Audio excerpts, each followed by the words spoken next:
Hey there, hi there, ho there, all you denizens of podcast land. Welcome to the latest episode of Sports Frenzy 2.0. I am the maestro, Kevin Crane. I'm the conquistador, Dave Height. Glad to have you aboard for another fun-filled frolic through the sports world. Oh, wait a minute, I forgot. Every week, politics, Hollywood, somehow get involved. So it's never a fun-filled frolic anymore like it's supposed to be. I'm tired of it. What we make of it. We're going to start off a little bit different here this week as football season approaches.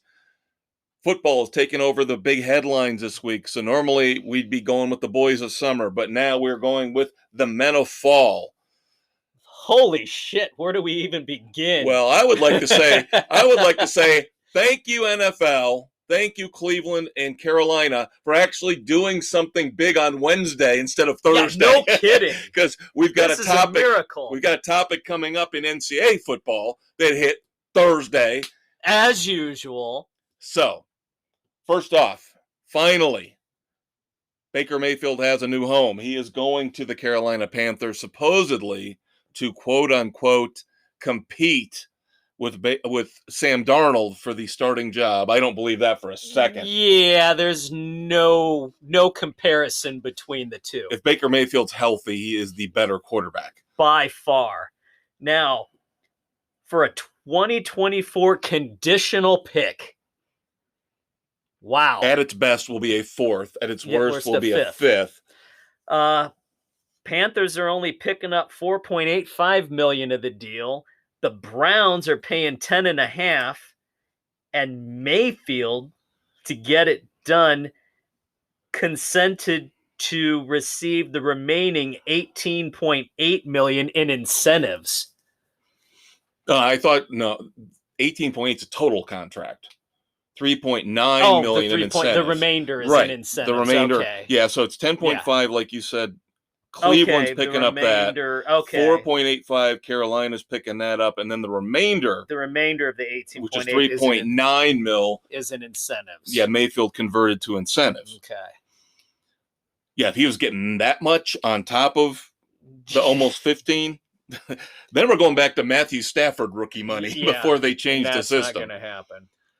The interesting thing about this, go back to the 2018 draft, and now you look at the Carolina Panthers roster. They now have the first overall pick at quarterback and the third overall pick as backup quarterback. Wow. Ouch. What does that say about the 2018 draft? It tells you it was not that good, kids. And I seem to remember when Darnold at USC was heralded as the favorite for the Heisman, his 2 years there. And all through the season, I said, this guy sucks. He's not that good. And everybody kept trying to tout him up and said, he's going to be awful. And he showed he was not any good. And yet he still went that high. I never saw anything to warrant him as a first-round pick. Yeah. Yeah, a lot of times, there are no absolutes. There's always exceptions to the rule, but a lot of the time, and of course we're going to talk about the Pac-12 here in a minute, but a lot of times those Pac-12 West Coast quarterbacks, highly touted, Marcus Mariota, we go all the way back with the Bears, to Cade McNown out of UCLA. A lot of times, those West Coast quarterbacks are much more highly touted than they should be. Oh, very rarely do. Carson Palmer was an exception to the rule, of course. But you had one guys of like the Matt rare Barkley. exceptions. If you want to say Aaron Rodgers, that's fine since he came out of Cal. But it really depends. Leinart wasn't anything. Leinart, good call with Leinart. It really depends on who drafts you. Do you get in the right fit, the right system, the right coach? I'm pretty much convinced that 75% of these guys, if they get in the right situation, can succeed. The problem is you're not getting in the right position 75% of the time. And ask Mitch Trubisky. Ask Justin Fields. Yeah, the biggest issue I have is the really good college quarterbacks get poo-pooed because they're system quarterbacks, which is absolute bullshit because every quarterback is a system quarterback. They're brought in for their specific skill sets to run those offenses. Why the hell can these supposed offensive geniuses in the NFL not figure out, do not shoehorn a guy into your playbook. Tweak your playbook to your player's strengths. That is the failure 90% of the time. Yeah, and these guys, when it comes to the combine, when it comes to individual workouts, they fall in love with the skill set. Yeah. Oh, he's got a big arm. Oh, he's very mobile. Nobody uses it then. They still run their stupid ass schemes, which have nothing to do with the skills of that particular player. Yep. Now, I've been guilty in the past of touting, like you're talking about, system quarterbacks, and they failed. Like, I always thought Colt Brennan was going to be a great NFL quarterback, and he never really got a shot. He lingered around as a backup for, 4 or 5 years. Yeah, but again, nobody tailored to his skills. Well, it's an example of what I'm saying is that he didn't get in the right system, the right fit. Now, go back to Carolina. Let's go back to Carolina right now. Okay, so now you've got Sam Darnold on a short-term contract. You've got Baker Mayfield in the last year of his deal, and they drafted Matt Corral, right? Yeah. At Mississippi, I believe. I think so. That poor kid, he could be the starter next year if he shows enough promise, but he's never going to see the field this year.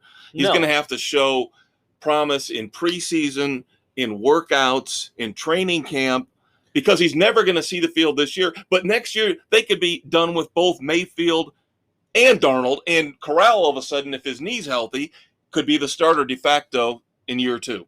Or they could go in a completely different direction because he didn't get the reps to show them what he had.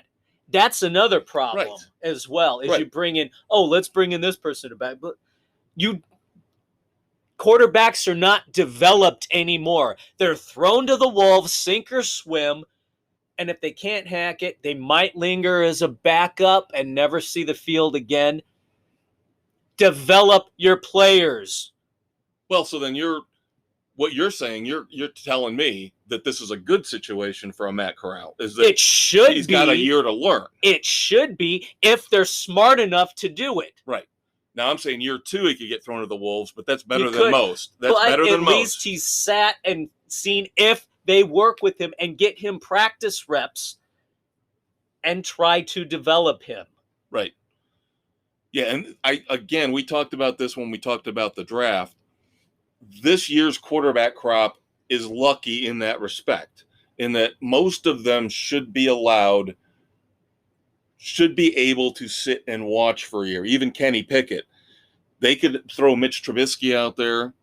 Yeah. They can throw Mason Rudolph out there and still let Kenny Pickett learn, even though he's a first-round pick. And we know how insane these owners, GMs, and coaches are now. Get him out there. No. The fans are upset. We've got to put the rookie out there. No, you don't. Does the name Patrick Mahomes ring a bell with you? Sat for a year behind Alex Smith. Learned from Alex Smith. Learned from Andy Reid. And ended up being the de facto best quarterback in the league. And then you've got everybody, he had a horrible rookie year. We threw him out there and he didn't win anything, so we're done with him. We're going to find somebody else. Does the name Troy Aikman and Peyton Manning mean anything? Miserable rookie years. Miserable. And they stuck with them. They went through the growing pains developing them. There was no short leash, one and done. There was patience. And that's the frickin' problem with the NFL right now. No patience, yeah. Yep, you don't give these guys enough time to develop. I agree. There's your ADHD country for you in a nutshell. Yep. All right, moving on to a very serious topic. I don't know how much insight Dave and I can give you on this, but it's something we've got to discuss. We talked about the passing a few months ago, I believe, of Demaryius Thomas. Talking about Peyton Manning, one of the guys that he was throwing the ball to when the Broncos won that title, their most recent title. Died at an extremely young age, and now it turns out, again, they can only test for CTE after somebody has died. So they did the tests they could that they were allowed to by the family. Yeah. And it turns out, yes, Demaryius Thomas, I believe, had stage 2 CTE or grade 2. I'm not sure what they call it. Yeah, but it was serious. So then, of course, everybody's out there talking about, I don't know how you could let your kids play football with stuff like this happening. And I get it. Believe me, I get it. This is one of those topics where I can go either way. I understand the concerns. I understand the issues. I heard a talk show where they were discussing this, and a coach called in. And coach called in and said, there's nothing wrong with the game of football. It's the way the game of football is taught. If we taught these guys not to lead with their helmet, if we taught them how to tackle properly, something you and I have discussed ad for nauseum, years, then we wouldn't have these kinds of traumatic brain injuries, these concussions. You wind up with more concussions in the backyard with all these suburbanites having the trampolines. That's going to be the cause of more concussions and kids playing football. And let's be honest, if anybody thinks the NFL is not flushing, and I don't mean to say this in a negative term, but they're flushing hundreds of millions of dollars into research, development, better helmets, better protection. They're not just sitting there going, yeah, let's put the leather helmets on and let them go at it. Yeah, no, they're trying. The NFL is, and they, of course, are trying to take care of these older players, giving them all the health care they need up until the end of days for them. Yeah. And I'm not saying they don't deserve it, but it's a better deal than almost all of us get. So, hands down, you have that other side to consider too. These guys are gambling. Yes, they make tons of money, and yes, it's less than 1% of guys from college and another less than 1% of guys from high school to college. We get the trickle down, and the numbers are very, very small in terms of the ones that make a lot of money versus the ones that play. It's a high-risk, high-reward occupation. And there are many of them out there, and it's not just football. No. And it's for a game. And I'm sure this is going to be a topic we will have to revisit another day when it happens again, NFL player passes and they do again. So again, it's a very tough discussion to have. Dave and I are not medical experts. We are parents. I didn't have to make the decision because I've got a daughter. Dave's boys didn't play sports. Nope, they had no interest. So he didn't have to worry about it. But I understand how just conflicted playing in the backyard, they hit their heads. Kids are going to fall out of trees, climbing trees. You're running around playing tag. You're going to run into each other and clunk heads. It happens. Yeah. Would you rather have it happen with a helmet or not? In the end, if I had to make the choice, if I was put in that position again, I am not trying to speak for any fathers of young boys and young men out there, but I would probably say, learn how to play the game right. But if that's what you want to do, go do it. Yep. But we're going to teach you the proper way. Look at the parents of police officers, firefighters. Look at those the serving stress in the military. they go through. Very, very good point, Dave. It's a different kind of stress, but it's just as bad, if not worse, because we're talking potentially cataclysmic on the spot. Yep. Not long-term effects. We're talking instantaneous phone call at 3 a.m. Yeah. Type stuff. So let's just keep things in perspective. Rein things back a little bit. We're not going to start bubble wrapping everybody in the world, okay? And I've got more on bubble wrapping people later. How about that for a teaser? No, is there something that you're no, it's not hero gasm either. It's not Herogasm. No, we're not revisiting the boys. Not yet. That's in the weekend edition. All right, moving on to the big college news, the big college news of the week. Of course, we alluded to the fact it was announced last Thursday, so we've had 6 days to gel on this. Luckily for us, it is still a huge topic because of now all the machinations going on behind the scenes. Who's going to now move where? Is the Pac-10 Pac-12 destroyed? Are they done? Are they over? Yeah, now are they Pac-10 again? Are they the Pac-10? Are they going to join up in the Big 12? Are they just going to blow everything up? Are more schools going to defect to the Big 10? So USC and UCLA dropped that big bombshell. Yeah, so unless you've been living under a rock the last week, I guess logistics don't matter anymore in college football. No, they do not. Because the Big 10, of course, primarily here in the Midwest. Now, they expanded out to the East Coast years ago with Rutgers and Maryland. Now they go all the way over to the West Coast, bringing it in a shocking, unbelievably shocking move to me. This is more shocking than the Texas-Oklahoma move to the SEC. Right, because wasn't it the ACC, the Pac-12, and the Big 10? Didn't they have the handshake agreement that they were going to move forward without pilfering from each other? Yeah, they had a handshake alliance. Yeah. And so now the Big 10 decided they had to keep up with the SEC. Trying to put the super conferences out there. So as Dave said, where does this leave us with the remaining Power 5?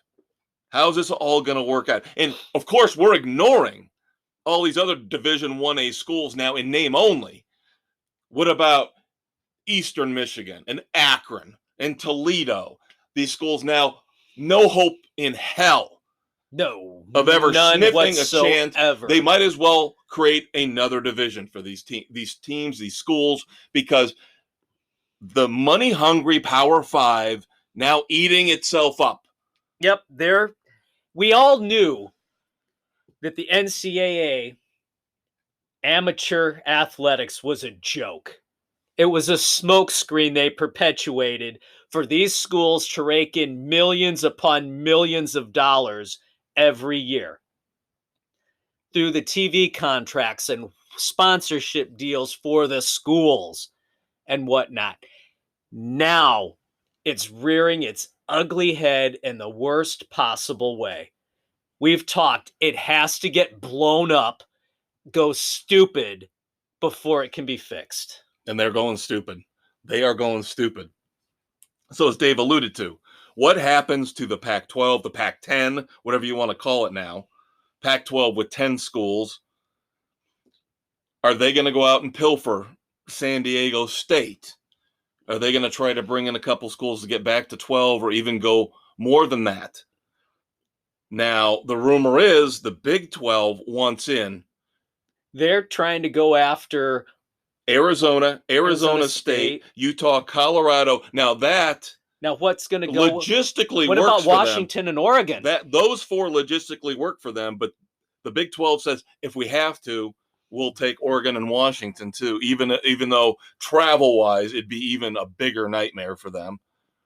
So they're looking at adding possibly 6, if not 4, 6 of those teams, and then of course that destroys. Then it's done. The Pac-12 is done. That only leaves 4 teams left. Yeah. Stanford and Cal, Washington State, and Oregon State would be the only ones left over.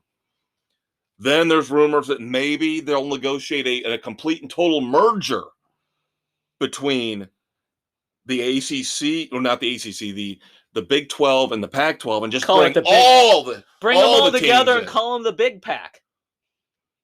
The ACC part of it is this I don't get. And all this is coming from CBS Sports. They're talking about now potentially the ACC is getting a little worried because they don't know how they're going to end up here. Right. You've got nervous Miami, nervous Florida State, nervous Clemson. Those 3 are the big boys in the ACC. And they're probably kind of looking at each other going, what are you going to do? I don't know. What are you going to do? I don't know. What are you going to do? Notre Dame's sitting out there. Nobody knows what Notre Dame's going to do. Notre Dame is being the independent. They are the biggest wild card in everything, because whoever gives them the sweetheart deal locks in a potential game changer for the legitimacy of their conference. And that's what they're saying, is that if it's the ACC, if it's the Big Ten, and something else I read today, don't count out the SEC. Right. Now, the problem is, if Notre Dame really wants a sweetheart deal, they would be smarter to go with the ACC or the Big Ten, because they're going to want a bigger piece of the pie than the other schools. Oh, Notre Dame doesn't want the same amount of money that Illinois or Minnesota are getting. No. Notre Dame doesn't rightfully want so they should not be. And Notre Dame doesn't want the same amount of money that Georgia Tech or Boston College are getting. Right. They want the big boy money, right, because let's face it, they've kind of earned it. Right. So this is going to be a very interesting discussion here throughout the next couple months. Of course, everything this current upcoming year is still fairly intact in terms of the stuff we've known from the past. Right. It's the year after where chaos is truly going to set in. 23, 24, right, and beyond. Who knows what the football landscape is going to look like. And I do feel bad for the smaller schools. I really feel bad for the smaller schools. They're getting left out in the cold in this whole deal. And like you said, it's all about greed. The frickin' money. It's all about greed. It's all about money. And like you said, the NCAA, they don't know what they're doing anymore in terms of oversight, in terms of regulation. They haven't known for the last 40 years. So, and I heard some idiot say on a radio show the other day, this is great for college sports. And I'm like, this is not great for college sports. It's not great for college sports. There are so many kids out there who had hopes, even if they were at a small school, if they made a magical run. They had an opportunity to play either a big bowl or, God forbid, maybe even go undefeated and sneak in to not the 4-team playoff, but an expanded playoff down the road. Now that's all destroyed by the greed of a couple of super conferences. Yep. And don't be shocked if it ends up that it's all just one big, like I said, Division 1A or something, where you got 60, 70 schools and they're just all playing each other for an 8-team playoff. And then you wonder about the bottom feeders in some of these. Vanderbilt. God. You know, does anybody really care about Vanderbilt? Boot them out of the SEC. They're worthless. Get them out of there. They're useless. South Carolina? Virginia? I know. See, you start getting into this conundrum here, and you start deciding, well, I know look at 100+ years. USC was in the Pac-10, then the Pac-12. Uh-huh. And loyalty gone like that. Loyalty, no more. Bye-bye. Not in the land of NILs and massive TV deals. And school greed. Yep. All right, I got one quick topic to catch up on. I meant to bring this up last week. I have been quoting a lot of stuff from Yahoo Sports lately because, again, I think they've got some really good writers. And I've mentioned Jay Busby in the past, but Jay Busby kind of dropped the ball here on his June 28th article. The Supreme Court, no, we're not going there. Believe me, we're not going there. But in another ruling, the Supreme Court ruled a Washington, not college state, but high school, Washington State assistant head coach for his high school was allowed to kneel in prayer after the game at halftime. He had been fired for it. And they took the case all the way to the Supreme Court, and he won. So basically, wrongful termination. You cannot fire somebody for making a religious display on their own after an athletic contest has been done. Now, my problem with Jay Busby's article, here in the last 5 minutes of segment 1 we're going to discuss, is that he, along with a lot of other people, want to compare this high school coach's religious display, if you want to call it that, after the game is over, after all has been said and done, going out to midfield to kneel and pray, comparing it to Colin Kaepernick kneeling during the national anthem in NFL games. That is completely idiotic to try and compare the two. And I agree with you. You know I agree with you on this. That is the stupidest frickin' comparison you could possibly make. One is an intrusive protest that is meant to just garner attention, distract everybody from what is coming up in terms of the game. The other is after the game is over, fans are already leaving the stadium. He's there giving his thanks for a safe game, for just getting through it, positive things that happened. I mean, come on. Yeah, I don't see how it's a personal moment of reflection versus a look at me, I'm protesting. Yeah, you're talking about a guy who wore socks to practice portraying police as pigs. And again, I know we've been getting a lot more into the political realm here on Sports Frenzy over the last month or so, but in this world, I don't know how we can avoid it anymore because everybody's drawing everything in to the world of politics, including sports, including on the weekend edition entertainment. I'm sick of it. I'm tired of it, but it has to be mentioned. We have to unfortunately, fight it, and we have to fight it. Because this shit's got nothing to do with sports. No.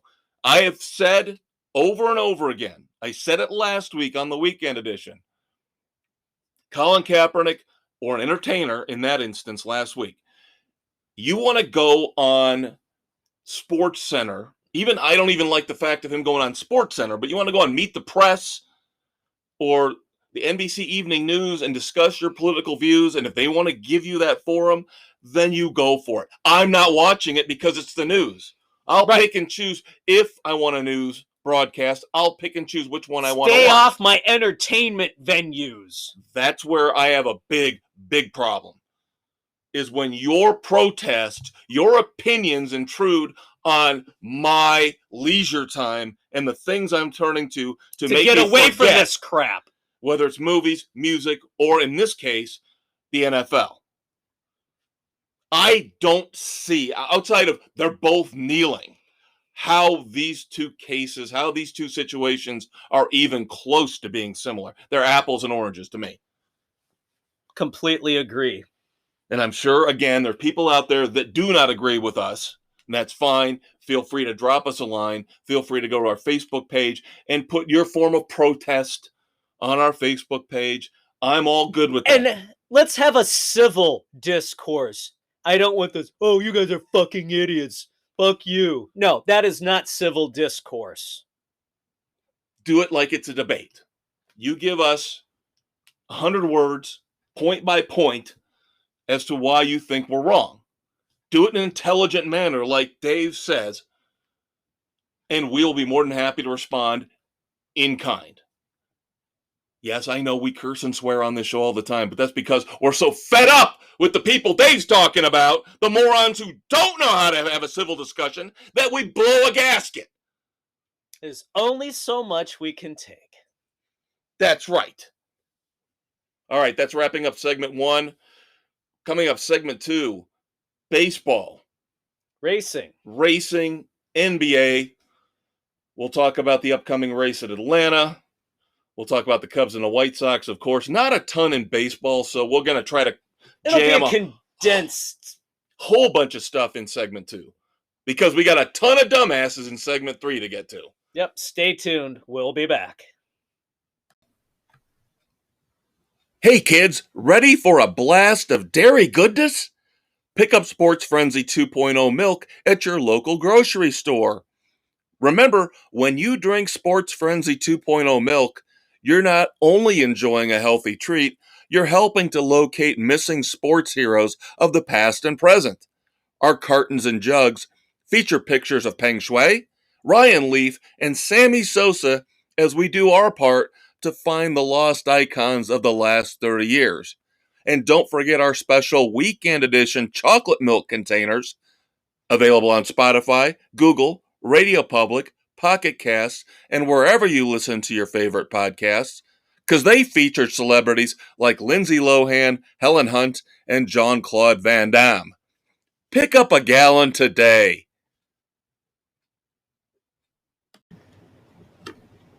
All aboard the Sports Frenzy Express. Sports Frenzy 2.0 coming back with segment 2 here, taping July 6, 2022. This will hit Thursday the 7th as always. I'm the Conquistador, Dave Height. And I'm the maestro, Kevin Crane. Baseball. Boys of Summer that we ignored in segment 1. Well, we're at the halfway point, so things are starting to settle in for a little bit. We've got the All-Star break coming up in 2 weeks, so there's not a ton to talk about. No, there's not. Just that the White Sox continue to spiral and hang out in pitiful mediocrity. Dropped 2 of 3 to the Twins so far this week. Got the afternoon game today in 10 innings, 9-8, having to come from behind, sitting in third at 39-41. God. 5.5 games out. Yeah, they are showing absolutely no heart at all. They're lackadaisical in the field. It's just like they're going through the motions. And it comes down to frickin' management, managing the team. I wonder if they're trying to get La Russa out of there. Well, I've talked about this for weeks, and you'd know better than I, but word is around national sports radio even that nobody sees La Russa beyond this year. No way. And he should be gone now to salvage what's left of the season. But Reinsdorf, the owner, will not do that. He will wait until the end of the year before he makes a frickin' decision, and he's pissing another year of this team away. And the window's closing. Sports metaphor that I always found appropriate, even though it's overused.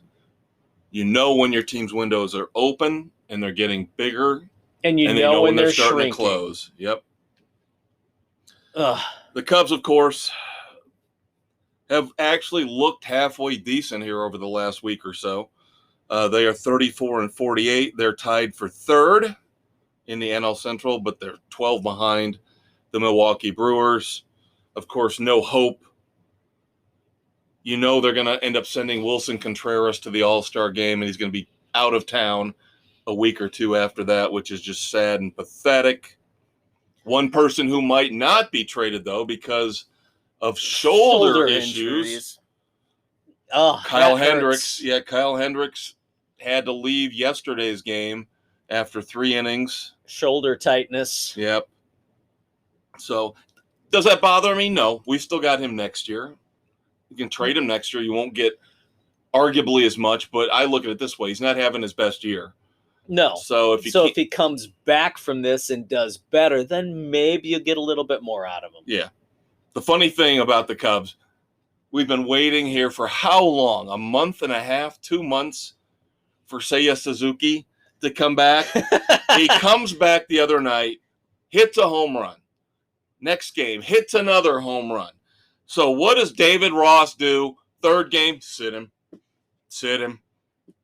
God forbid. He's been sitting on his ass for a month and a half, 2 months. God forbid you play him 3 games in a row when he's hitting the ball out of the park. I'll never understand the logic there. Absolute never. Stupidity. That's got to be him buying into the analytics geeks upstairs. You play your best damn players game in, game out, until they show that they should have to have a day off. He's not slumping. He came back 2 games, 2 home runs.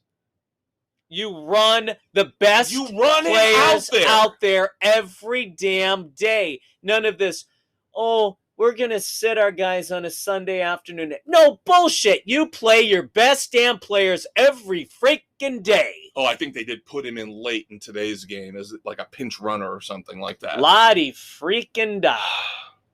God, I don't understand the logic of that. Again, if a guy's slumping, then yeah, you sit him down for a day so he can get his shit together. Not when a guy's hot. Not when he's already been sitting on his ass for weeks and weeks and weeks. It makes absolutely zero sense. And this, Cubs fans, is what we've got to look forward to in the coming years, because we're stuck not only with Suzuki, but David Ross is our manager. That's what baseball fans have to look forward to. In general, there's the rarity anymore where you're going to have somebody in there every day. It's getting like basketball. Load management. Yeah. Load management. The starting pitchers, We've pretty seen much a that the thing of the last couple past. years. We've seen that degrading the last couple years. You and I have railed on that. Yep. Oh, we'll let him go 4. Not even qualify for a win. Look at Max Scherzer, though, comes back last night after an extended period on the injured list. And the dude comes back and dominates, and he is a lost breed. You know, he's a dying breed. Him and Justin Verlander. I will be sad as hell when those two leave, because that's it. Yeah, those are your the two era workhorses. Of great pitchers. Don't throw Clayton Kershaw's name at me. Clayton Kershaw's been a China doll. You'll put him in the Hall of Fame because when he was healthy, he was good. But he is nothing compared to Max Scherzer and Justin Verlander. Yeah, not even in the same class. Those are the last two guys that we'll be able to mention in the same breath as Sandy Koufax, Bob Gibson, Tom Seaver, all the greats. Because we're not getting it, like Dave said, anymore with this, you can't throw more than 100 pitches. Oh, well, I don't know. Oh, we're going to have a bullpen game. We got to have a bullpen game. Oh, maybe only 4 innings this time. You've been through the road. You've been through the lineup twice. Sorry, kids, but that's the game of baseball, like Dave said, nowadays, and it sucks. All right, a couple other quick baseball tidbits before we move on to NASCAR and, of course, SRX.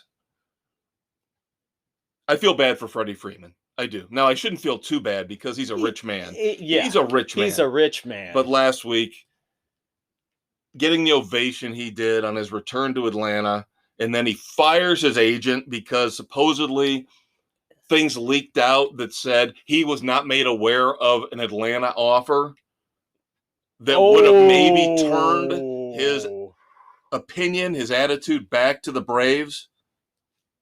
That's speculation. But again, looking at his reaction to the standing ovation he got in Atlanta as a member of the Dodgers, makes you wonder. It makes you wonder if those rumors aren't true. You just don't fire an agent who got you a deal like he did in LA. Something was off. Yep. So, of course, Freddie Freeman was in tears. Again, fired his agent. There's been a lot of talk about his regrets. Well, this is what it is. This is the business side. Big boy sports business now. This is what happens. You got to trust an agent. You got to trust an accountant. You got to trust the GM of the team you're coming from, the GM of the team you're going to, who's telling the truth, who's playing above board, and who's wanting to screw you under the table. There you go. I feel bad for him. I think genuinely he really, truly misses Atlanta. I think he does. But there you go. Yep. Finally, again, going back to the Cubs for just a second, but this is a little bit of a sweet take. Halfway through the season, right, Dave? Officially, most teams have hit the 81 game mark, right? The Rockies last night hit the 81 game mark. Guess who hit his first home run of the year? Yes, not his 20th, not his 25th, not even his 15th. His first. Chris freaking Bryant. Finally goes yard, and it's on the road. It's not even at Coors Field where everybody expected him to have a field day. I think Dave will back me up on this. I said when the Cubs were going to head into the fire sale mode last year, I said, I don't care about Bryant, let him go. I don't care about Baez, let him go. And look at both of those two are doing. Now, I wanted Rizzo. You wanted to keep Rizzo. And yes. I still want to keep Contreras. And I still want to keep Hendricks. I want to keep what I think are the heart and soul guys the clubhouse guys, the tough guys, the leaders. I didn't like Bryant's attitude, him and Boris and the whole, the Cubs manipulated his service time. Suck it up. And Baez was just always a loose cannon. I miss Rizzo. I am going to miss Wilson Contreras, who's having a phenomenal year, by the way. Yep, there you go. Now, Tigers coming off a sweep of the Guardians. What are they going to do about their left-handed pitcher, Eduardo Rodriguez? 23 days ago, they put him on the restricted list for a personal matter.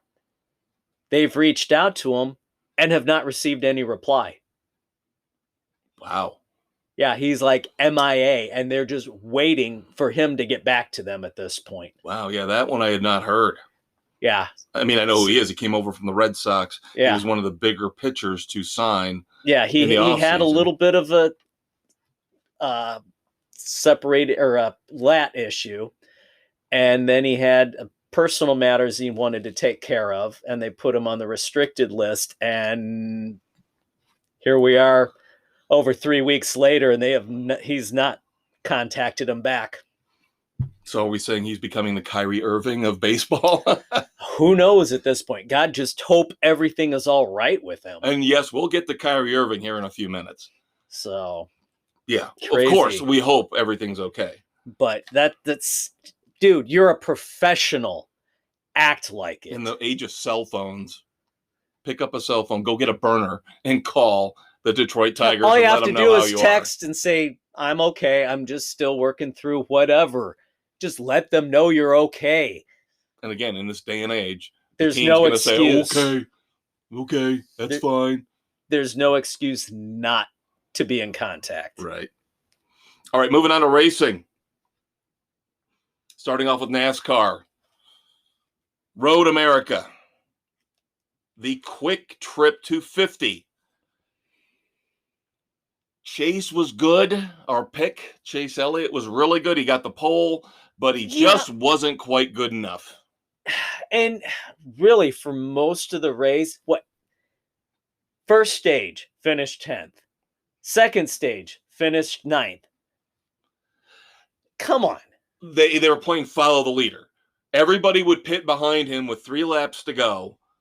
And he felt he was forced before the pits closed, because the pit road right before the start-finish line, it shuts down with 2 laps to go at the end of each stage. So he felt like he had to come in to keep up. Otherwise, he gets the stage points, but he gets stuck way back in the pack. So he actually, getting the 1 point, the 2 points that he did, was actually better than we could have hoped for, because he was also bitching and pissing and moaning about that car the entire race. Started off with the steering issue. Said, I got 70% steering on one side. I don't know if I'll be able to make it through the race. And he stays out in the lead forever. And finally, they radio in and say, you're just going to have to deal with it. The car's good, okay? We're not bringing you in and overhauling the steering because you've got 70% on one side. Because considering that you're out front and nobody can touch you. And he was complaining about something else in the second stage. And he just kept saying the car doesn't feel right. Well, he was seemed to be more worried about the car than focusing on what he could do with it. And then supposedly, now this is coming from the NBC booth, so of course we know we can't take them with 100% certainty. But in the last stage, which really had me worried for our pick, Tyler Reddick was radioing in as he was still following him at the beginning of stage 3, saying, somebody better check on the 9 car. There's something wrong with the 9 car. And they started acting like, did he come out of the pits with a loose wheel? And we've seen that before. Yeah, we've seen too many loose wheels. And then he runs 3 or 4 more laps, and everybody goes, well, I guess he's okay. So I don't know if that was mind games on Tyler Reddick's point. Potentially. Who knows? His crew and him were trying to play a little bit of mental gymnastics with Chase Elliott, but maybe it worked because eventually Reddick got around Elliott. He was just a better car. He was a better car, better driver. Doesn't shock me that he won. What is cool, number one, is that he did this right after it was announced that he is coming back for 2023 with Richard Childress. And then, number two, 13th different winner. That's beautiful. Kevin Harvick getting out now. Yep. Kevin Harvick is out. Outside looking Blaney, in. Truex, Bell are now the ones They sweating it out. They are the ones on the bubble. Yep. Because, kids, if you don't know your NASCAR Cup rules, if you get a win, you're in. Yep. So if there are 3 more winners here over the next 2 months, those 16 it's are not guaranteed. Truex, and it's not Blaney, and it's not Bell. Those guys are out. Whoever wins, they're in. Yep. It's getting very interesting. Yep. This is the chaos we had been hoping for. Dale Jarrett, man, he was screaming and yelling in the pre-race show. I told you people this was going to happen. This is even before Reddick won. I told you people this was coming. I don't know why you don't believe me that there's going to be 16 winners. Well, he's got 13. He's got 13. Only needs 3 more coming down the line, and it's very possible. Yep, especially with 2 more road courses and a super speedway left. Yep. I don't call Atlanta a super speedway. Some do, I don't. No, Atlanta's it's in between. It's an intermediate and a super speedway. It's an intermediate that's fast.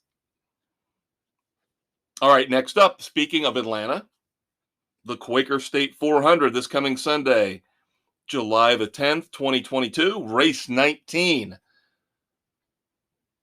We will not be able to watch it, at least not live, as we have other plans. Yep. We will be rocking down the highway.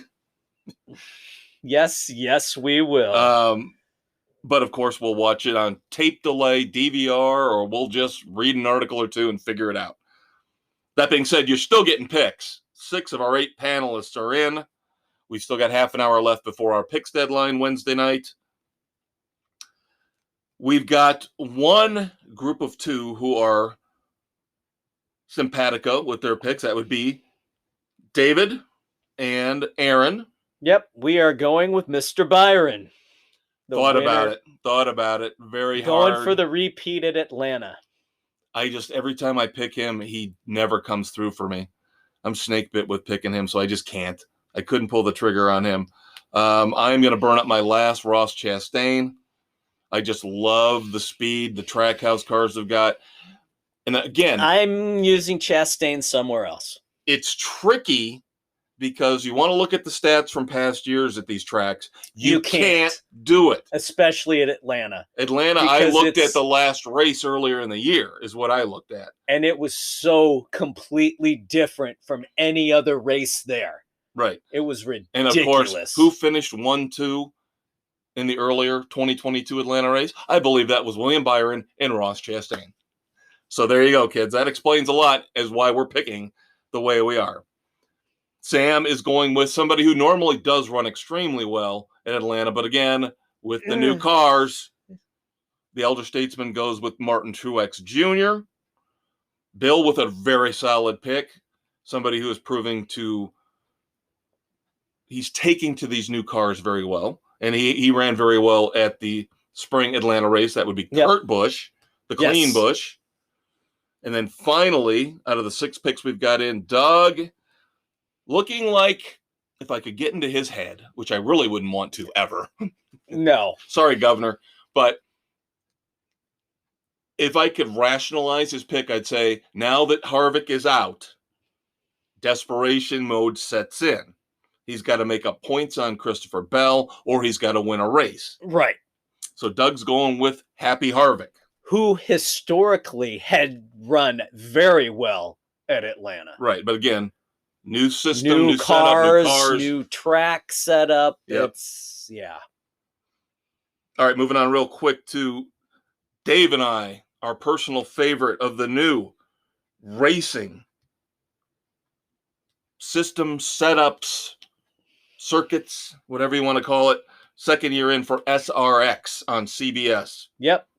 Stafford race Motor number 3. Speedway. Yep, one of 2 repeats. They're going with Stafford.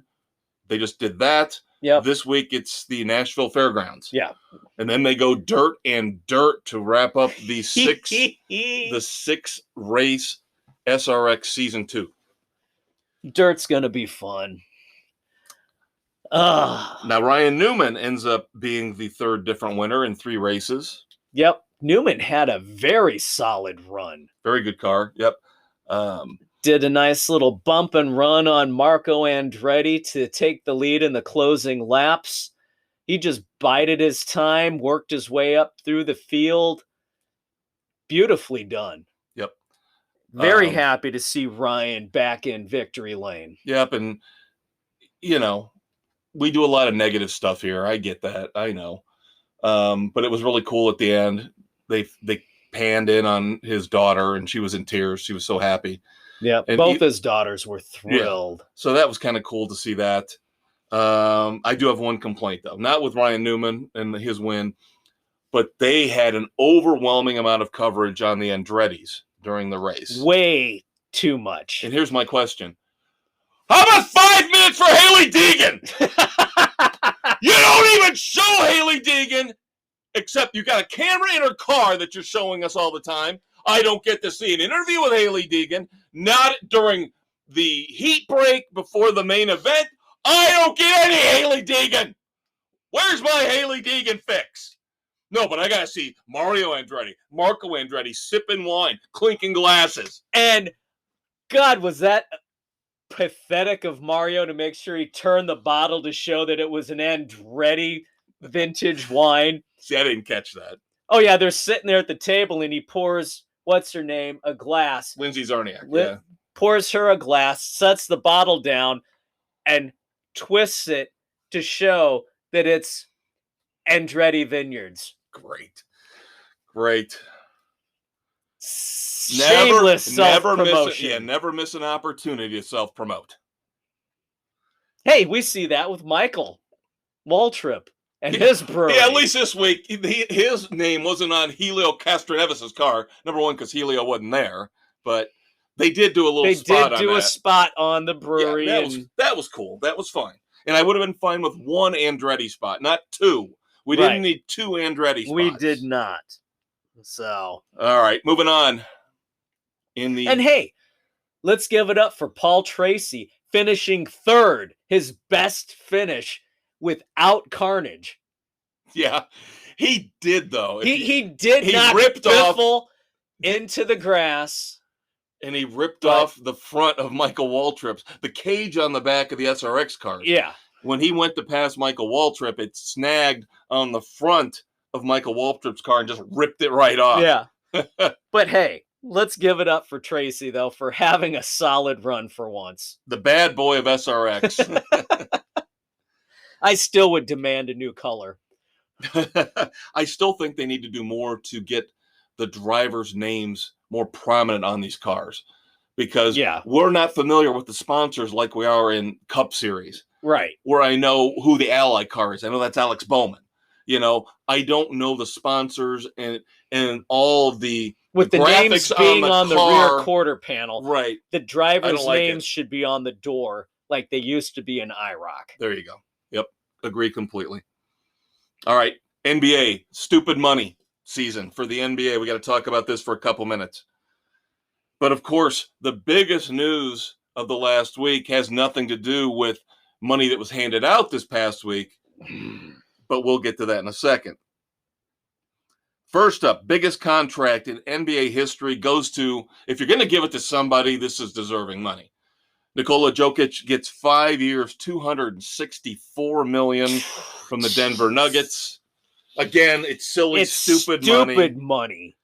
But the guy plays his ass off night in, night out. Yeah, if there's one guy who deserves it, it's Jokic.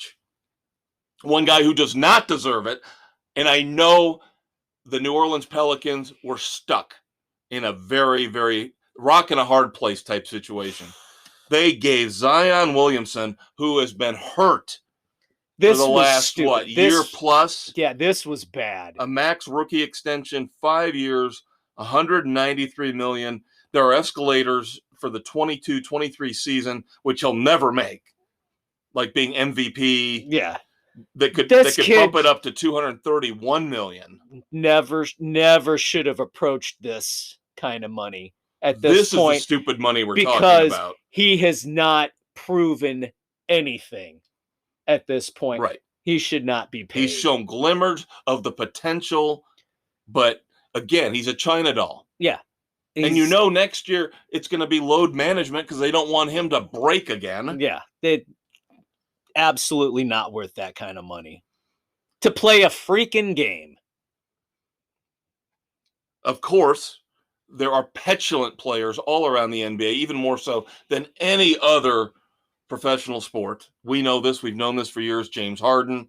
And now, of course, joining his teammate, Kyrie Irving, Kevin Durant, after signing a 4-year extension recently with the Brooklyn Nets, decides, I want out.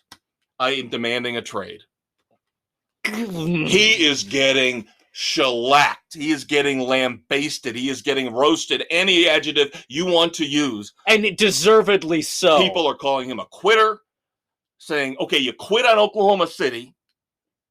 Now, okay, you went to the easiest spot you possibly could. Does that sound like LeBron James when he went to Golden State? Yeah. Won a couple titles, and then dictated, I want to go to Brooklyn. Yeah. How'd that work out for you?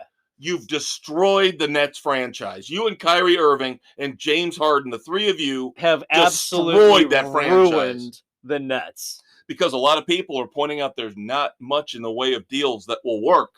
Nobody wants for you. The Nets. Well, for the Nets to even get back a fair return. Yeah, there's nothing there. They're talking about Phoenix. Phoenix can't give them anything that they want. They're not giving up Booker. They don't want Ayton. They're saying maybe the Utah Jazz, but does Kevin Durant want to go to Utah? Probably not. For Donovan Mitchell. Sorry. Babies, spoiled, petulant babies. And go on your podcast, just like we do, go on your podcast, Durant, and bitch and piss and moan and swear and curse and call everybody under the sun names and smoke some dope, because we know that's all you do on your podcast, because you never put out a coherent thought or take responsibility for the fact that you are, again, another talent, pissing away your ability, pissing away your chance, talking about windows closing. He's in his 30s now. His career is almost done. He is not going to be considered one of the greatest of all time after this debacle. No, not even close. Now, I have to say this. I have to bring this up. I almost put myself in the dumbasses of the week. Yes, I've done it once before. You have. Almost did it again, but it's one game. One game. Remember the NBA draft? Remember how I said, Orlando, pick whoever you want except the kid for from Chet Duke. Holmgren. No, Chet. Oh, no, wait. The kid from Gonzaga. The big, tall. The big, tall, lanky. 7 foot, 190 pound Chet Holmgren. Bruce Pearl agreed with me. Body's not going to hold up in the NBA. Don't want him. Don't want anything to do with him. Went to Oklahoma City. First game in the summer league. He set a record. He set a record. First player ever in the summer league to have both 5 blocks or more and 4 3-pointers or more, on top of scoring 23 points. Didn't do too bad. Not too bad. But again, it's the summer league. I know. He's not going up against the physical. He's not beating and beasts. banging. Yeah, he's not beating and banging. This is guys trying to showcase, and they're not going to play defense at all. That's why I didn't give myself a dumbass award, because it's one game. Now, if he ends up playing like this, getting into the regular season, I might revisit this. Because I am humble. I am nothing if not humble. Finally, real quick, we got a minute to go. The Knicks made one of the biggest splashes in free agency, signing Jalen Brunson away from the Mavericks, 4 years, $104 million. But the NBA has already told the Knicks they are going to get hammered for tampering. Oh, gee, shocking considering the fact his father is an assistant coach with the Knicks. I could have seen this coming a mile and a half away. it still makes absolutely no sense how they determine who tampers and who doesn't. Because everybody's talking to everybody throughout. It's all a bunch of crap. Yeah, this is just the familial link made it a little too easy for them to investigate. So we'll see what the Knicks get in terms of a penalty. What you're getting is segment 3 coming up in just a sec. Hang on, kids. Are you having trouble falling asleep behind the wheel of your expensive SUV? Are you finding difficulty in avoiding golf clubs thrown at you by your angry wife as you pull out of the driveway? Sign up today for the Tiger Woods Driving School, sponsored by Sports Frenzy 2.0. We'll show you how to text ladies of the night while still driving effectively in the wee hours of the morning. We'll also teach you how to ditch a suspicious backpack when you end up driving into a ditch. Check out Sports Frenzy 2.0 on Spotify, Google, Radio Public, Pocket Casts, wherever you listen to your favorite podcasts, for updates on our latest classes, including how to curse and swear in front of uptight golf fans and their children and still be adored by millions. The Tiger Woods Driving School. It's great. Hey everybody, welcome back to another fun-filled episode of Sports Frenzy 2.0. I am the maestro, Kevin Crane. I'm the conquistador, Dave Height. Sorry, I'm doing a little last-minute research here. That's what we do. We want to stay up to date. And as always, you can hear dead air like that on our podcast on Spotify, Anchor, Google, Radio Public, Pocket Cast, Breaker, Apple, Overcast, Castbox, and Stitcher! All right. I would be remiss if I did not bring up the USFL championship game from this past Sunday. You can laugh at me all you want. You can laugh at me all. Now, I did not watch every USFL game this year. I watched the first couple weeks, took a break because, number one, the USFL had a lot of really good teams and a lot of really bad teams. So, it was an all or nothing league. Yeah, there was nothing in the middle. There were really the last 2 or 3 weeks of the regular season, there was nothing to watch because the playoffs, the 4 teams out of the 8, was already set. Now, we did get probably the best matchup possible in the championship game. The Birmingham Stallions, who'd been the best team all year. I had my doubts because I was like, well, they're playing home games every week. Right. Versus the Philly Stars. Philadelphia Stars came on late. Very powerful, potent offense. So, very good matchup. Ended up being, I thought, a fantastic game.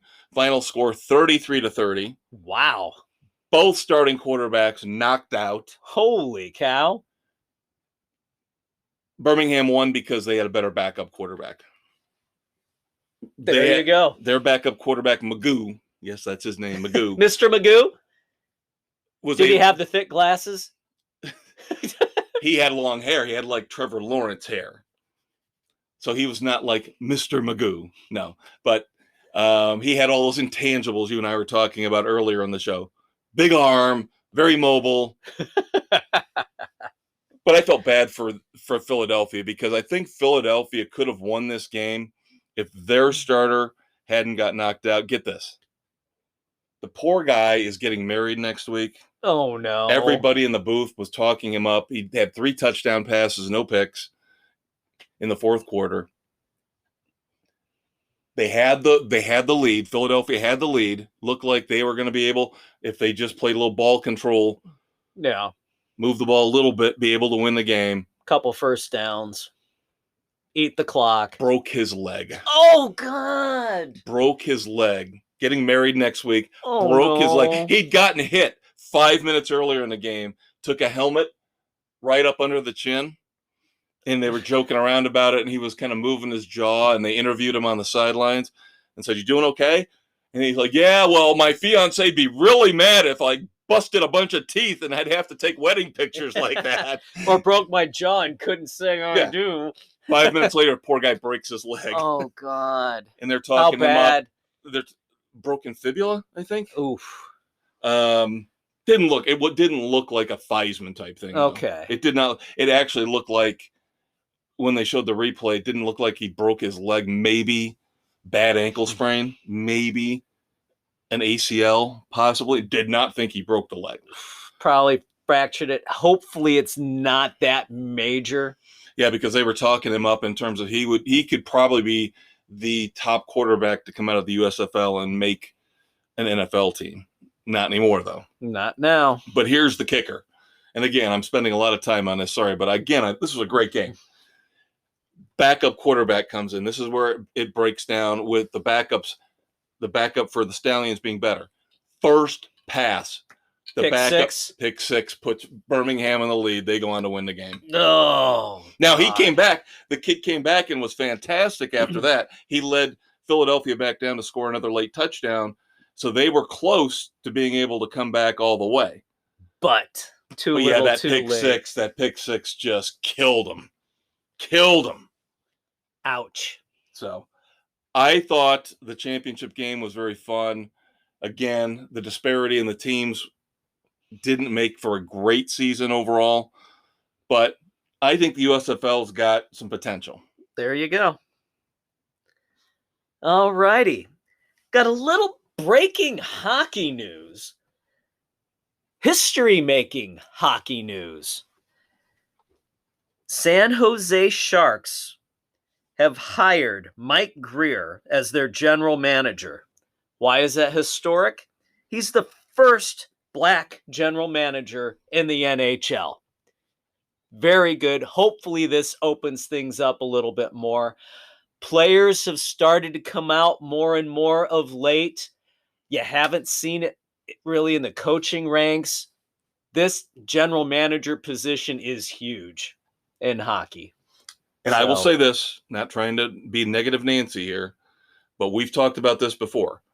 If we want to be truly equal and be truly normal, we wouldn't make a big deal of it. We wouldn't have to toot horns and blare trumpets when something like this happens, because it should be commonplace and normal. Yep. But I mean, this is the guy who I actually considered for the Blackhawks GM position, because he'd been with them as a scout for years and had been an assistant with the Devils. The guy knows the game, and I'm ashamed that the Hawks didn't make the move to bring him in. But we'll see. And on a side note, yeah, his brother Chris Greer is the general manager for the Miami Dolphins.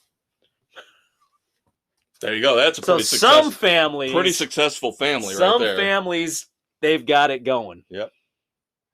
All right, we can't go a week without talking about the golf controversy, the LIV tournament. Dun, dun, dun. This past week, they played their first tournament on continental United States ground in Portland, Oregon.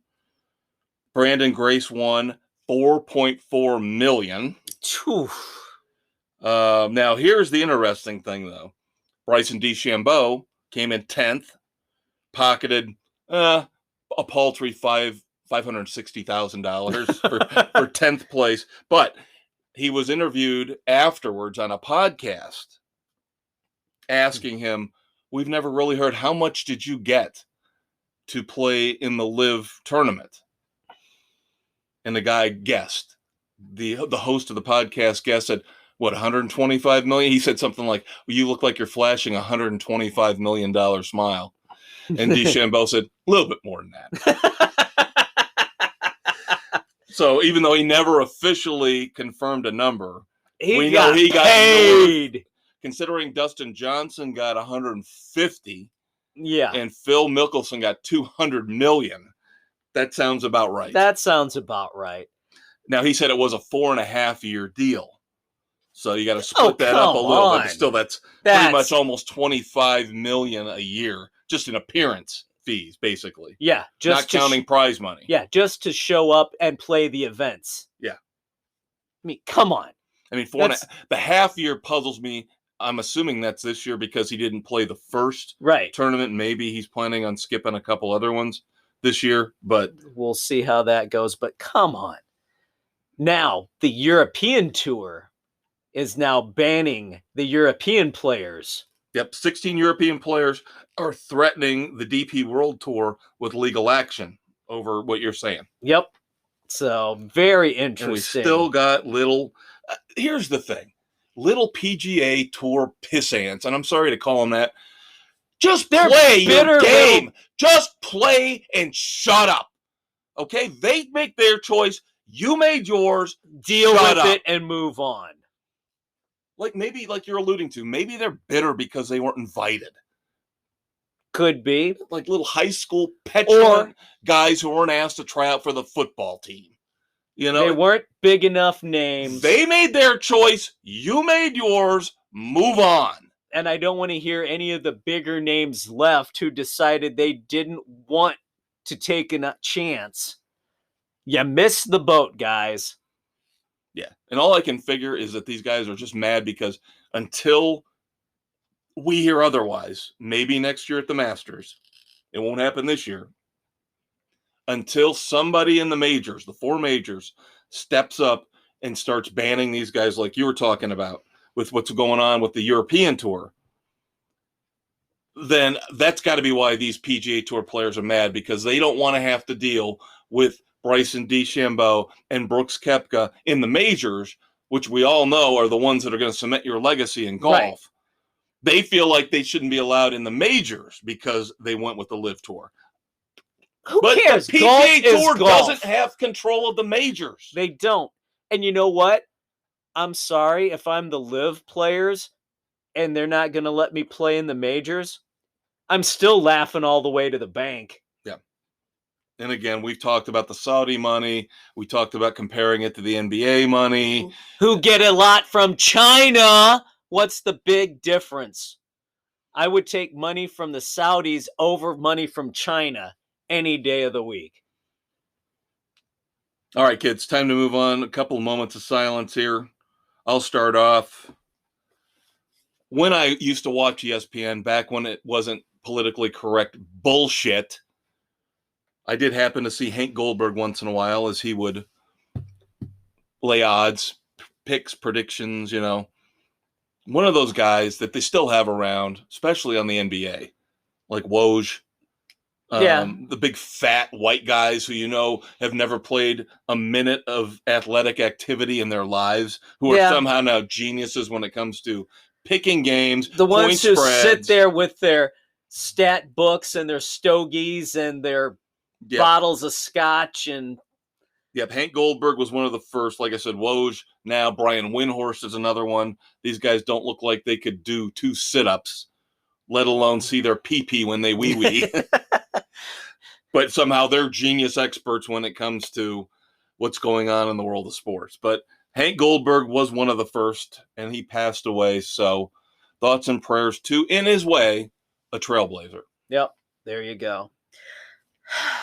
Thoughts and prayers to Blue Jays first base coach Mark Budzinski and his family on the loss of his daughter in a tragic boating accident over the weekend. I'm not going to go into the details. It was just a horrifying accident that happened, and and really nobody's fault. Nobody's fault. Nobody's fault. It's just one of those things, a freak occurrence. The definition of a tragedy. Yeah. Yeah. And it's horrible. She was 17. Like I said, thoughts and prayers to the Budzinski family and all their friends. So unfortunately, as we always have to do here, another awkward transition as we go from life's tragedies to life's stupidity. Yes, we're bringing it back this week. It's your favorite game show, a special edition of the Red Foreman Dumbasses of the Week, where the conquistador Dave Height will play Dumbass or Not. Our favorite segment. Cue the theme music, Johnny. All right. 5 situations, 5 people that I will pose to you. Are we firing up the twin engines on the plane of doom? I think we might have somebody new that we're going to put on there for one act of stupidity. But we've got somebody else who's been noted time and time again. A first-class passenger? Yeah, but none of the usual suspects, some new people. Okay. Some relatively new people. So they haven't earned their way there yet. They're in the lounge. Right. We're going to stick with tennis, but no, it's not Naomi Osaka. We've got a couple in tennis, believe it or not. Since it is Wimbledon going on right now, that's wrapping up this weekend. Yeah, because we had the one last week. Well, guess who's on again? Our favorite Aussie moron? First up, Nick Kyrgios. Now, here's the sad thing about this, before we get into the reasons why he's once again, back-to-back weeks, made the list. That's tough to do, back-to-back. Here's the thing. He's in the semifinals playing Rafael Nadal, who's injured. Nadal does not know if he's going to be able to go. Oh. Kyrgios might actually get a walk to the finals in Wimbledon. That's horrible. Now, why is he a dumbass after last week's incidents with the spitting meltdown? Yeah. They are not saying he's been charged because I guess Australian justice works differently. He has to appear in court in Australia coming up soon for assaulting his former girlfriend in late 2021. I want to know when somebody's going to get this guy anger management help. This guy is a loose cannon. Now, again, assault, a loose term. He grabbed his former girlfriend. Was it violently? By the arm, the neck. What defined violently? Exactly. And I don't have those information tidbits for you. But this guy, given his past, given the fact he's a multiple dumbass offender, we would hope the Australian government does their due diligence, does their work right. And somebody's got to do more than just slap this guy on the wrist. Somebody's got to make him accountable. Like I said, give him some help. He needs some serious help. Doesn't make him a dumbass, though.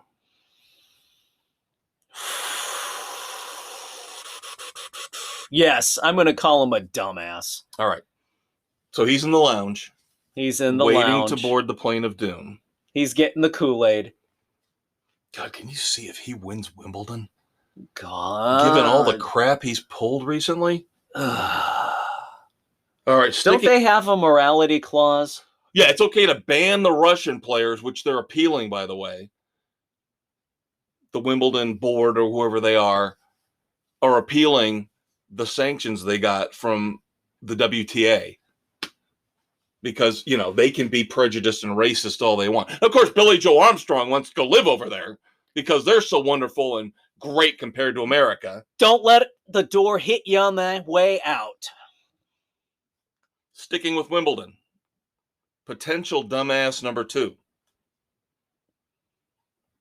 We talked about Serena Williams last week. We talked about the fact that she tried at 40 years old to play. Yep. Got beat in the first round by Harmony Tan. Okay? Harmony Tan was scheduled to play doubles with Tamara Korpach. An hour before their match, Harmony Tan told Tamara Korpach, I'm out. I'm not going to play. I'm too tired after playing Serena Williams. You do not do that at the last freaking minute like that. 1 hour before their match. That 1 is hour. Inexcusable. And I guess the sad thing is, Harmony Tan had asked Kopach to be her partner. It wasn't the other way around. That's even worse. That is a true dumbass move. Yeah. And get her a double shot. Too tired after the first round. No, nope. Bye-bye. All right. We've talked about the fact that politics leaks into everything.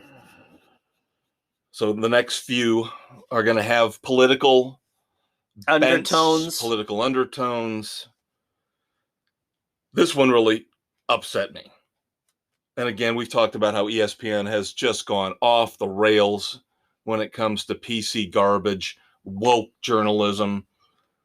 If you had gone on your phone, your tablet, your computer, the morning of July the 4th, on the front page, featured on ESPN's homepage, would have been a story by Howard Bryant. And I know who Howard Bryant is. I used to watch the sports reporters all the time Right. on ESPN before, again, this political garbage seeped in to their mindset. So I know who Howard Bryant is. Howard Bryant wrote an article, basically, initially sounded like what you and I say. Things were better in the 70s and the 80s. Somehow this was a sports-related column because part of his memories going back, to Dave Righetti no-hitter back in the 80s, I think, on July the 4th, possibly. Okay. That's the only connection this entire article has to sports. Otherwise, he goes on a full-blown nuclear rant about how America sucks, America's terrible, going into Roe versus Wade, and calling out specific sports commentators who happen to be more conservative, like Boomer Esiason, saying, where are you now with this indignation? We're telling women what to do with their bodies. And then he went on other tangents, of course, BLM and all that stuff, basically saying America right now just sucks. Get the hell out of my country, you traitorous bastard dumbass. Yeah. Of course, I can't do it's a long column, a long article. I can't do it justice. I can only summarize. But basically, again, the only connection to sports is his fond memories of a Yankees no-hitter back in the 80s and talking about, like we do, how we didn't have these problems in the 70s and 80s. Gee, I wonder why. Because we didn't have 24-hour cable news. Goddamn Ted Turner to hell. Downfall of America right there along with social freaking media. So if you guys want to go check out Howard Bryant's dumbass article, don't do it, though. For the simple reason that don't give him any more freaking views. That's what I'm saying. Even though I prefer you be educated, you don't need to be giving him any more attention than we just did. Yeah, and don't like your country anymore. Get the hell out. So we're 3 for 3? We are 3 for 3. Oh, and check out the weekend edition. We're just getting started, kids. Yeah, we've got a lot more when it comes to this type of stuff coming up on the weekend edition, unfortunately. Because Hollywood, just when you thought they couldn't go any farther off the rails. Oh, just wait. I'm going to light it up. So I'm on, 3 for 3 right now? Yes, 3 for 3. All right. I'm going to, sensitive subject here, because I'm going to rip on one of your White Sox players. Probably deservedly so. Another Aussie. Oh, Liam Hendricks. Liam Hendricks had to jump in after the tragedy in Chicago. Highland Park this past July 4th. And, of course, this is another situation where the minute somebody shoots somebody, there's a call for gun bans, gun legislation. And Dave and I have talked about this, and we agree that we need to keep guns out of the hands of people with mental problems, younger people. We need the national red flag laws. High-capacity magazine rifles should not be allowed in the hands of everyday people. There are hunting rifles that are fine. Shotguns, okay, they're used for sport. People do not need to have an AR-15 with a 30-round magazine. I am a gun owner. I have a carry permit, and I do. And I am in favor of making it more difficult to get a gun. 30-day waiting period, I have no problem with that. You need to also put some restrictions on private sales. That's where a lot of this crap goes on. My 18-year-old was able to get an AR rifle at a gun show from a private dealer without having to go through a background check. These are the loopholes that need to be closed. You can still have your Second Amendment, but it has to be done in a responsible way.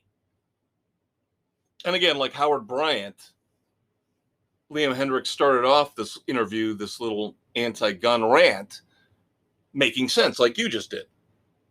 But then he started to compare America to Australia, and of course, we know Australia They went off the freaking measure, rails. Buyback, took guns away from everybody. Here's the quote that makes, in my opinion, Liam Hendriks a dumbass.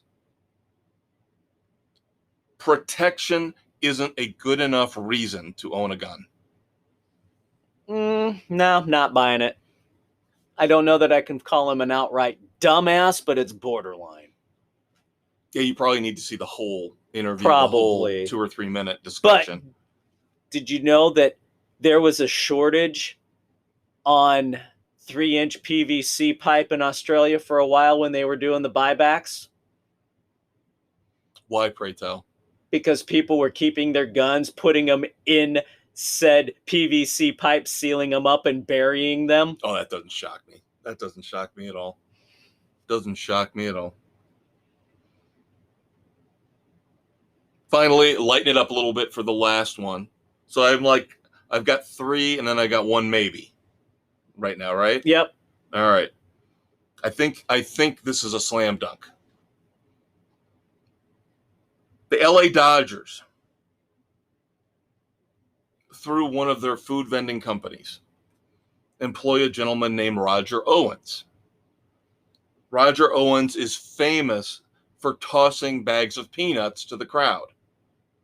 He's been doing this since 1962. He has appeared on The Tonight Show with Johnny Carson, the good version. He's an institution at Dodger Stadium, is what you're saying. He's been told by the food vending company, you cannot throw the peanuts anymore because of public safety issues. Oh, bull crap. They've tried to do this twice before. That is absolute once in the 70s, garbage. Once in the 80s, and there was a public outcry. That is garbage. Where they rescinded it, the ban. So we shall see what happens here. This is the 3rd time. That food vending company, they're dumbasses if they're doing this to this guy. Oh, they are. Yeah, they're definitely doing it. They are it's just a matter of and utter is there dumbasses. going to be enough public outrage? Oh, my God. That is people protesting. I know it's peanuts, literally, figuratively peanuts. But come on, that is so damn stupid. Again, this is where I come back to when I talked about bubble wrap earlier in the show. Why don't we just wrap ourselves all up in bubble wrap? Because we could get hurt doing this. We could get hurt doing that. We can get hurt. Peanuts could hit us in the face and take out our eye. God damn, it sounds like our parents back in the 70s. Don't run with scissors. Hey, let's go back to A Christmas Story. Yeah. You want a BB gun? You'll shoot your eye out, kid. There is inherent danger in everything. You've got to minimize the risk, but you're never going to get rid of the risk completely. In danger of drowning or choking to death sitting on your couch watching TV, drinking a sip of water.